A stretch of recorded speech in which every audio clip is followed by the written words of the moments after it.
Ayan, welcome muli mga kabunso, mga kakulitan, at tayo ay magbabasa naman ng isang mensahe mula sa attorney ng ating mahal na masasabi nating tears of joy lamang itong nakikita nating pag-iyak ni mahal.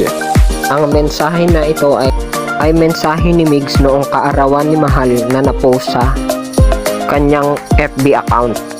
At ito nga ang nilalaman ng pagbati ni Migs Molino kay mahal. Happy birthday mahal, mini DD ng OML. Tanging pinagdarasal ko lang sa Panginoon ay gabayan ka niya at ang iyong pamilya. At anuman ang iyong wish ngayong kaarawan mo ay yun din ang wish ko para sa'yo.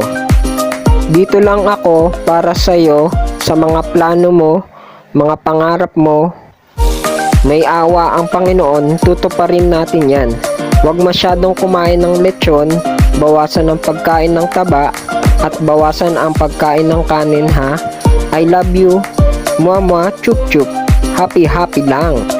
At yan nga mga kabunso at mga kakitan ang laman ng mensahe ng attorney ng ating mahal, na makikita nyo ang pagiging supportive ni Migs at pagiging makadiyos sa mga mensaheng binasa natin na na-post sa kanyang FB account. Kaya naman hindi maiwasan ni mahal ang mapaluha sa kasiyahan dahil sa mga mensahe ni Migs na pagpapaalala sa kanya na huwag kumain ng mga hindi healthy gaya ng taba at ang pagbawas sa pagkain ng kanin.